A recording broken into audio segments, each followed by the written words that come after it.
Welcome to Live from the Heart podcast. My name is Anne-Claire Meret. I help beautiful beings feeling empowered to create their lives. I coach, teach, create programs, write books, among other things, and I love it. It took me years of healing and coaching, but I finally found the way back to my heart. Today I thrive and help people thrive too. Everything is happening faster and faster. I feel we are being supported in so many ways. I know we can thrive on a collective level. If you want to create from your heart, you're in the right place. Hello, I'm very happy to welcome you for a new episode with a great guest that I love from the deepest of my heart. Silvana, thank you for being here. I'm super grateful. Thank you for accepting to do a podcast together. Oh, absolutely. Thank you. I have so much love for you. So this conversation is so exciting for me. Thank you for having me. I'll give a bit of context for the people listening to us. We met together in Costa Rica. And then it was like love at first sight. And we Mhm. understood each other and we started to have walks together on the beach. And then you ended up spending a few weeks with us at home and we had a great fun. And it's just beautiful to have had the blessing to share some times together so close. And you're very much a source of inspiration for me. And you are a light. And I really appreciate having you as a friend. And thank you so much. Oh, thank you so much. I feel the same way about you. You were, I mean, like it's so true what you said, love at first sight. Because when we first met, that same time, that first day that we went on a walk together, I just like burst open my heart to you. I'm like, this is me. And it's been such a long time since I was received with so much love and compassion. So I'm so grateful for having you in my life and the work that you do and how inspiring you are with your the way you handle your life and your business. It is a source of inspiration for me as well. Thank you. Mhm. Well, for the people who don't know you yet, can you please introduce yourself? Yes, so Silvana Isaza, and I am a course creator, and I'm also a mentor for the feminine art. So I help women connect with their feminine essence through doing deep inner child work, through healing the mother wound and the father wound, exploring the realms of shadow work and I'm here also as an eternal student of life, just understanding myself and the cosmos and learning what life is about through this beautiful journey of self-development and inner healing. Yeah, and you're doing it beautifully. Yeah, this is wonderful. I had the chance to do the Mother Wound course. It was a year and a half ago, I think already. Wow, time Yeah. passed. Yeah. Mhm. And I think it was a great timing for me because I didn't know back then, but then my mother passed away a few months later. So I think it was actually a great timing for me to explore that. So that probably brought me a lot more peace. So thank you very much for that. Yeah. Oh, thank you so much. That makes me very happy. Mm.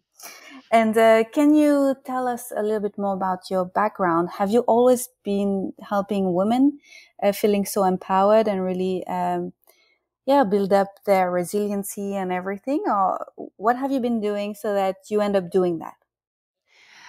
That's I the how, right? The reason why I do this work that I do, it's because I had so much conflict with women in my life, starting with my mother.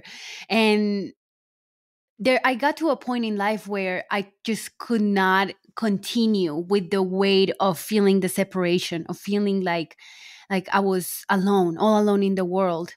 Um so I had a very, I would say, very kind of dark teenage years, a lot of suicidal thoughts, a lot of unhappiness. I got married very young because I thought that's what would make me happy. And then I hit rock bottom very early in my life, which was a blessing because that led me into this path of healing. So I started looking for different ways that I could heal myself emotionally from all of the traumas of my childhood. I grew up in Colombia in the 90s, and that was a time that had we were going through a civil war, and there was like the drug cartel, and I didn't really experience the pain of that, but I experienced the result of it, right? Whenever you have as a society that's under war, you're going to have a lot of domestic violence, a lot of domestic abuse, a lot of crime. So growing up in growing up in that space with, in poverty, lack of resources, it really accumulates trauma over time. So by the time I was, 17, I was severely depressed. And luckily in my 20s, I just spent all my time doing healing work, and I did the things I was supposed to do, right? That society tells you. I got the corporate job. I climbed up the corporate ladder. I like worked really hard Monday through Friday. And then on the weekends, I would go and drink plant medicine and do retreats and go to circles and reconnect with women. So it was a deconditioning process, very long. But now, being here 10 years later, feeling so much gratitude for this deep journey and for the pain that I felt, and also all the hatred that I had, and resentment towards my mother for all the ways in she didn't mother me or loved me. And I feel like repairing that relationship, and being able to see the perfection in the conflict, in the fact that relationship between a daughter and a mother is always going to be a little bit challenging because it's a mirror. It was my freedom, and that's when I'm like, I'm ready to do this work for other women. I'm ready to create a space where they can also heal, where they can also explore the emotional depth of these wounds that we all carry at different degrees.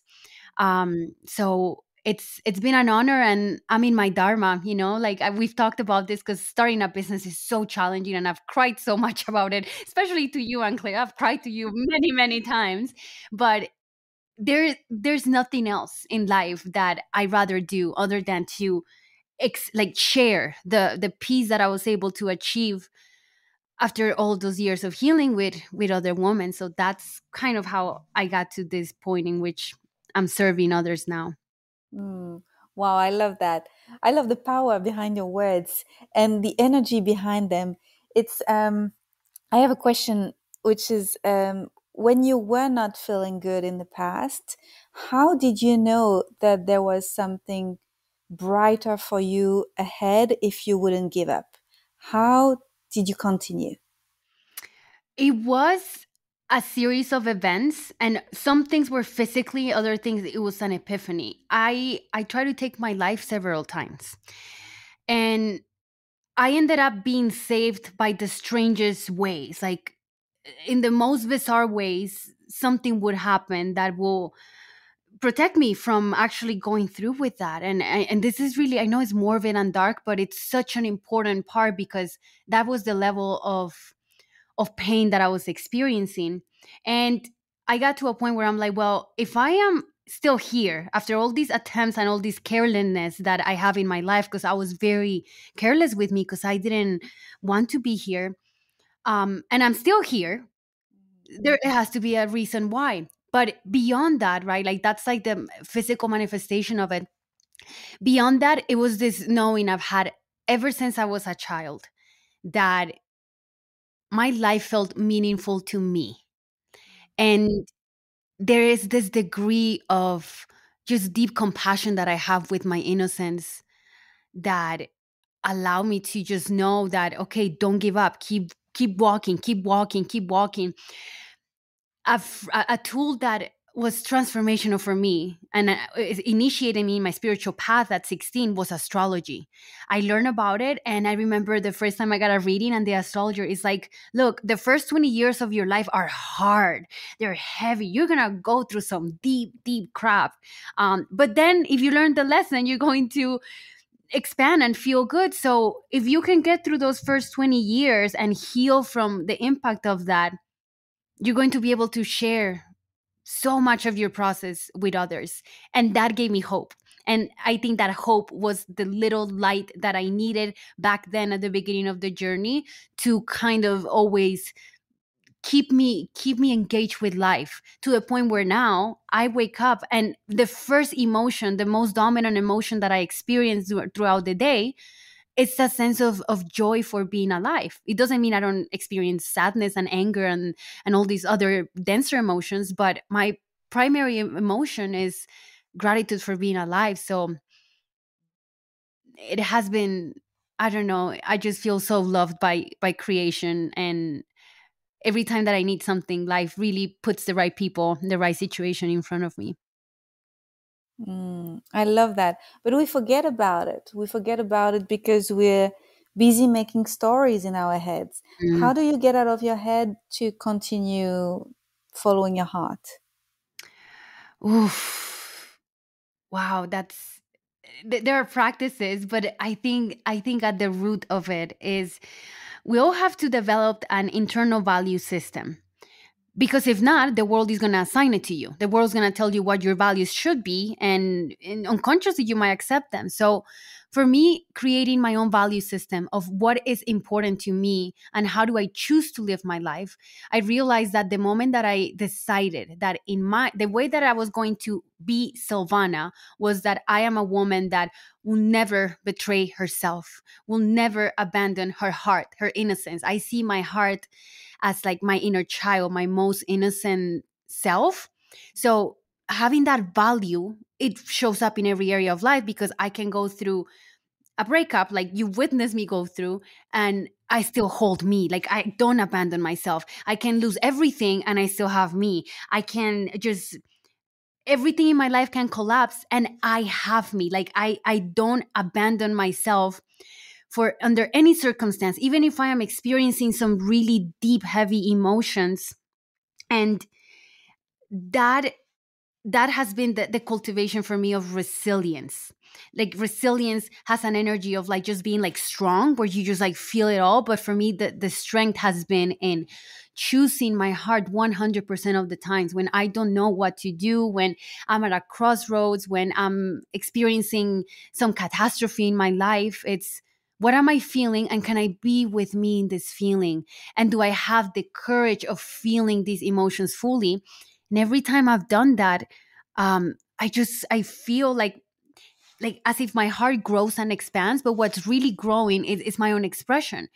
But it's an expression that's resilient. So whenever the world steps on me, right, or whenever nothing works out, it's like, well, here we are. I'm on the floor. I'm crying. Everything collapsed. I'm alone, but I'm with me. I got me. Therefore, I'm actually not alone. And the power of the heart is something that just continues to amaze me the more that I go through this journey. It is just fascinating what love does for us in our life, especially when we choose to first love ourselves, and whatever is extra, that's what we share with others. Wow, it's so beautiful. And because you talked about the healing the mother wound and healing the father wound, it makes me think about this concept of reparenting. When you say, whatever happens, I got me. This Mm. is really what I see. I see that you're a real mother for yourself, a real father for yourself. And no matter what happened with your birth parents, no matter what happened with people who raised you, whatever is your background, you can always have your back. You can always be there for you. But not everyone realizes that. How did you Mhm. do it?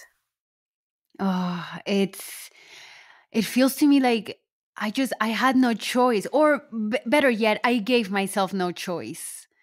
Every time that life doesn't happen, in the retreat, when we're all like in the retreat, in the yoga studio doing our practices, we're good because we're like, okay, I am feeling things.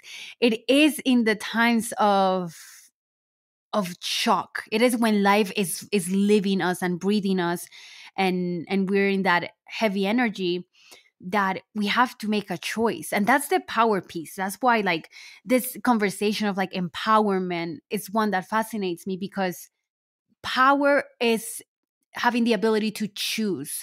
And if I choose to honor myself, and if I don't get caught up into the identity of like, well, I'm Silvana and this is who I am. It's like, no, I am a multitude of parts. I am innocence, I am light, and some parts of me are dark and heavy. So there's this like a group of versions of myself within me, and there is a primary glue that keeps it all together.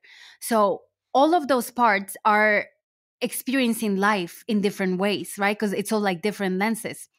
I choose to become my mother and my father. And what does the mother do? The mother self regulates. The mother meets every emotion with unconditional love. And for me to love something is to witness it without the judgment. So I just witness myself without judging me. It's just like, even when I'm in a mess, it's like, wow, I'm a mess and I'm here and I'm witnessing and I'm feeling it. And that is the remothering process. And I freed my actual physical mother from being my mother because I understand her humanity. I'm like, the woman did the best she could. And now it's my job to, as an adult, to be the best mother I can be for myself, especially for my innocence, for my emotions. And once that piece is complete, then you practice like the fathering yourself. Well, what do I desire to feel safe and secure? What is my identity, my primary identity? And how do I choose to see myself as I navigate life? So it's it's really being with you in the heavy moments. If you can do that, like you can skip all the retreats if you want to, but if you can be fully present during one of those moments in which life initiates you or like cleanses you, I call it the kiss of Kali, right? Like everything just collapses and you're there with yourself. I think that that has been the biggest training I've received in my life on how to mother and father myself effectively and feel still live from the heart. When we are living from the heart, like that, the work that you teach, and Claire, and all the gifts that you give just by your presence and everything, it's that's what I receive from you primarily. It's like, yeah, live from the heart. Like that's where life is at. And the heart is such a delicate and also strong thing. So it's the most innocent part of ourselves, and innocence needs a mother and a father. And that's why I'm able to live from that place so raw and vulnerable and open, where I show people exactly like, look, this is my human shit. This is where it hurts. This is what I'm experiencing because of this inner process that I have with myself. It's like an inner relationship. So, today in the world, we see that there is a lot of people who are very scared because things are going to, we don't know where we're heading collectively, and Hmm. things are very complicated. And we can see that a lot of people are lost. Is it possible that this is related that to the fact that people don't know their values and they don't know also how to be there for themselves, so they just turn outside?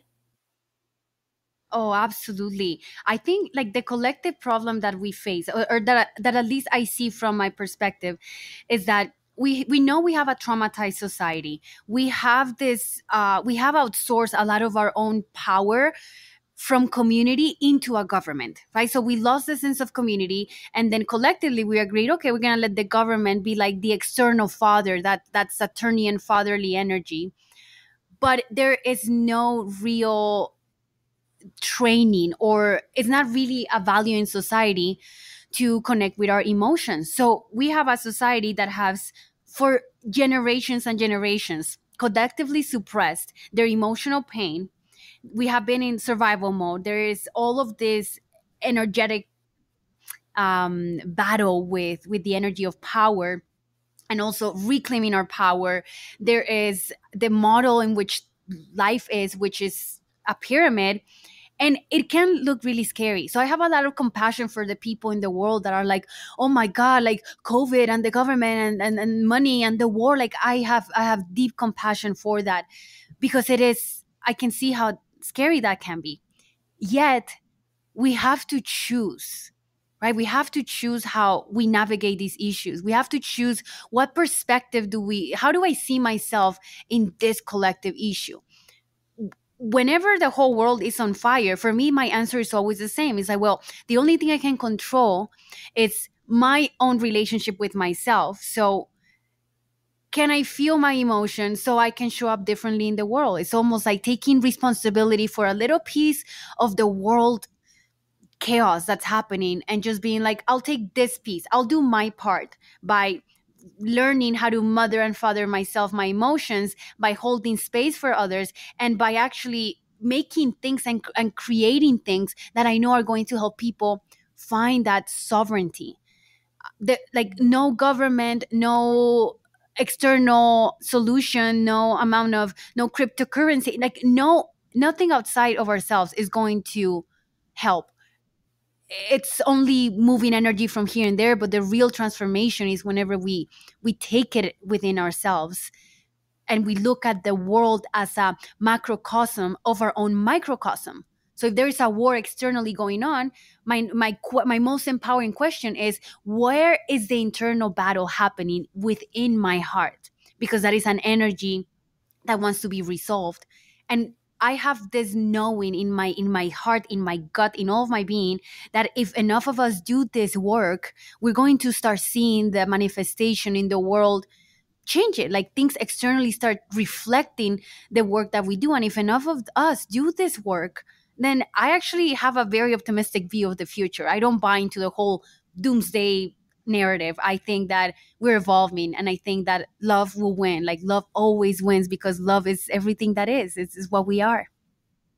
Yeah. This is exactly how I feel too. And if I don't look at the news, I feel that we're already there. But then when I get confronted to going to a big city or turning on the TV by mistake, then I realize that we're not there yet outside. but I know. but we're almost there. Yes, we're almost there. And I love, like, it's so true. When you don't watch the, like, when I was in Costa Rica with you and we were like having our morning beach walks, I'm like, I am in paradise. Yes. Like, this is paradise because we will eat fresh food, be in this beautiful place, and then have these deep, heart, expansive conversations. Like, we never stayed on the surface, we always went deep every time. And for me to have that level of intimacy in my friendships and with the people around me, that's paradise, because that's love, that's like humanity uniting. And we get to choose that, even if we live in the middle of the chaos. We Yeah. have to protect ourselves from all of this propaganda of the news and the media, because it affects us. I'm currently living, I'm staying with my family, and my stepdad, he's a lovely man, but he loves watching news. He wants to know everything that's going on in the world. And at night, I just feel this, like, I feel like I want to cry every night, because I'm like, there's so much suffering in the world, Mm. and it's my environment. So we have to protect our environment and ourselves, focus on that inner war, but don't feed on the insanity. It's like, okay, take what you can from here. If you were exposed to it, what is it showing you? Go do the inner work. That's always the answer. Always inside, always inside. Mm. Yeah. And do you have any tips for transmuting the anger? Oh yeah, I'm a pro at that, because I had a bad temper ever since I was born. My mom tells me that when I was a baby, I used to rip the head of my head of like frustration and anger. And so I've explored the energy of anger for years. For years, for me, anger is an energy and an emotion that I need to process alone, because it's so volatile, that I've learned that I could hurt other people whenever I'm moving that energy. So whenever I have anger for either injustices in the world, for something that's happening in my life, I lock myself in my room and I allow myself to feel it and move it in the body, and I let myself act like an animal. And I know that sounds super weird, but it's really connecting us to that primal force that is like ferocious, and that root chakra energy of moving the animal and feeling the rage and the fire.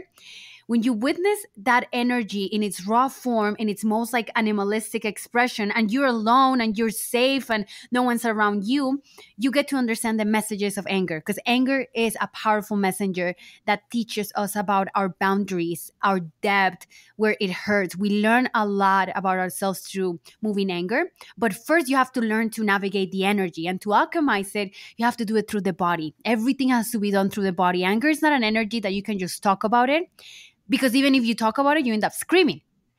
Mm. It's so volatile. So I dance, I move, and whenever I move in anger, I get some like African drums, and I dance like tribal dancing, moving my body. I allow myself to like I practice martial arts for self-defense, and I've learned that it is a very, very good practice for me to get all my excess rage that I experience on a daily basis because of the state of the world.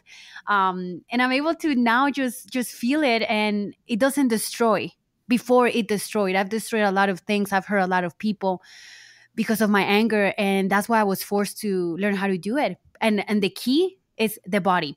If you're not into dancing, then move your body in a bed or move your body in the floor, go to a really intense workout. Just if that's too much movement, then like shake your arms, shake your feet, do EFT, like find something that uses the body as a vehicle to alchemize that energy, because that becomes power. Where we're not afraid of our anger, we've embraced a brand new side of our innate power. Hmm. This is amazing because I need to share something about you. Because the first time I met you, I didn't know you were also a short person in size, your height. And me too. And when I saw you, I was like, oh, she's not tall, but she's a powerhouse. When I saw you on Instagram, I was like, I'm gonna meet this woman, and she's awesome. She's powerful. I'm impressed. I felt, I had admiration for the energy was which was emanating from you. And then I met you, and I'm like, oh, and Tiny, tiny little one. because you have so much power. And this is probably because of the alchemy that you made, everything you were able to transform. Mm, yeah, yeah. It's so interesting. Sometimes I meet people that only know me like, if I meet a client, they only seen me on Zoom calls or on Instagram, right? And or through courses. And then they meet me and they're like, "Oh my god, you're so small!" And it's like this shock. So you're not the first person to say that, and I think it's so funny because I'm pretty sure I'll be a pretty intimidating human being if I was taller. Oh, so God is smart. Yes, it's like, let me put this firecracker in a tiny little body so she actually looks cute when she's angry and doesn't look like she's about to burn the world.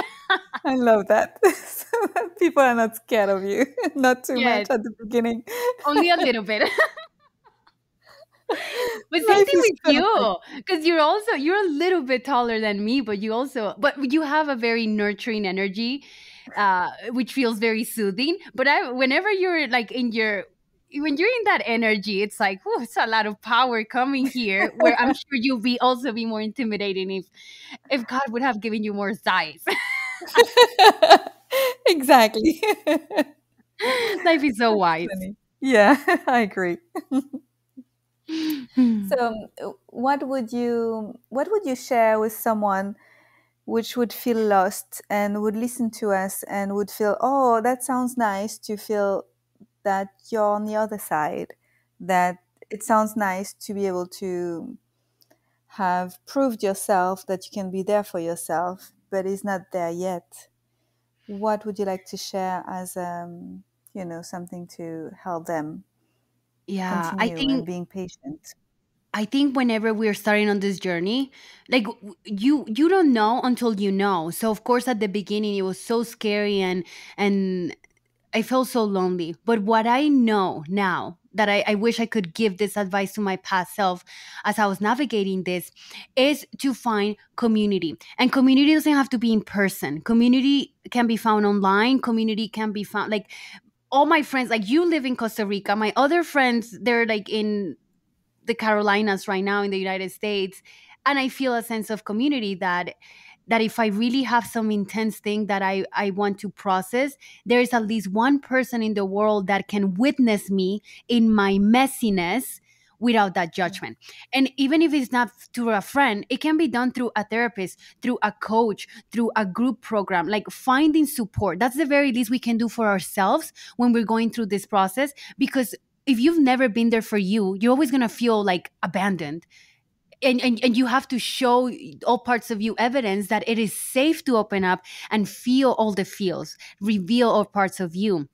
So if we if we cannot do that for ourselves yet, to have the humility and also the vulnerability, be willing to be vulnerable enough to let another person that is either trained or loves us deeply to witness us in our mess. And an important piece here that I'd like to add as an asterisk is find a safe space, right? You're not gonna go open your heart up to somebody that cannot hold space for you, because that will be self betrayal. So you have to be discerning. Who do I trust to witness me in this feeling? Um, Courses, like that's why I create courses, because at first, when I was too scared of letting other people see the real me, I found refuge in learning from teachers. And I saw the benefit of at least me feeling like there's this person in the computer that I'm part of this little group, and they're like, we're all going through this process together. So finding support, it's so important. And I wish I would have done that years ago, because I'm sure my journey wouldn't have been as dark in the times that I felt so lonely if I had more support. Mm. Wow, this is very important what you said, because our wounds come from people. And Hmm. then sometimes when we try to heal, we try to do it in autonomy. Like, I'll do it myself because I've been Yes. disappointed and I've been hurt by others. But it's actually through others that we will rebuild ourselves too. So this is very important. Thank you. Oh my God. Yeah. What a powerful statement. The wounds get the wounds get created in relationship, and so is the healing. It's in relationship. Yes, it Mm, is. Yeah. wow. Thank you very much. Thank you so much. Um, any other message that you want to share with the world before we wrap up? Um, my only message is learn to see your purity. We're all so pure. And yes, we have all of these parts of ourselves, right? But at the core, whenever we perceive ourselves as innocence, as purity, as precious, as light, we really create spaciousness, and we're able to give ourselves the benefit of the doubt, right? Like, I am allowed to be human and make mistakes, because at the core I know my purity, I know my heart. And once you begin seeing yourself that way, and you do it as a meditative practice, then you start seeing others that way. And that creates more harmony and peace. But it always starts with the self. Even when we're making mistakes and we're not showing up fully, I am innocent and I'm always doing the best I can.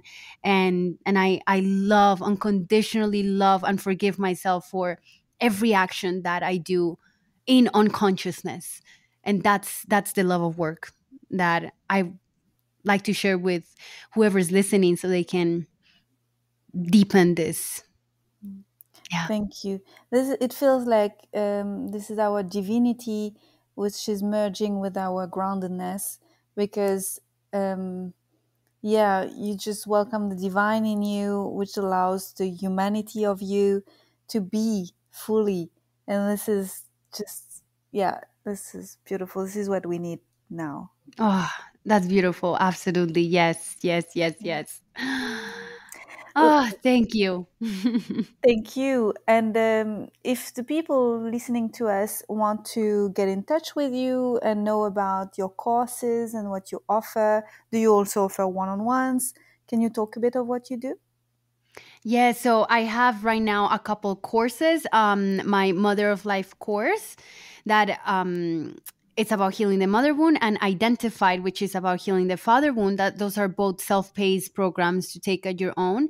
And I have two ways of working with me.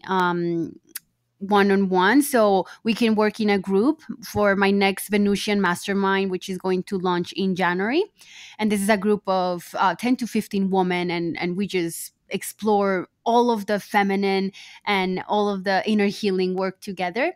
And then I have a mentorship program, which is 3 months working with me one-on-one, where I support you as you deprogram yourself and learn to live a slower life with more intention, with more space for your own femininity, like the divine feminine energy within all of us to actually just be and exist. So, and my work, and you can find me on Instagram at silvana.isaza, or my website silvanaisaza.com. And I have on Instagram, I have a free masterclass bundle that is really cool because it talks about moving from like healing into actually creating a more expansive life. Oh, this is perfect. And I'll put the links. I'll put your links so that people can find you easily. Oh, perfect. Thank you. And thank you so much for inviting me, and Claire. I first of all, like, I always love talking with you and connecting with you. Me And I too. also always, it always feels to me like I receive some like cosmic IV fluid of sisterly love. That is like, it's so invigorating. It's like, this is medicine for the heart. And I love our conversations, and just thank you for this beautiful space to share some of these messages. Oh, thank you so much. I love you so much, and I want the whole world to know about you. Oh, I love you so much too. I can't wait to see you again soon, soon, soon. Me too. Thank you. Bye bye. Bye, my dear. Thank you for your presence. If you've enjoyed this episode, share it, like it, save it. You can follow me and connect with me via social media and my website, simply with my name, Anne-Claire Méret. See you soon with more content from the heart.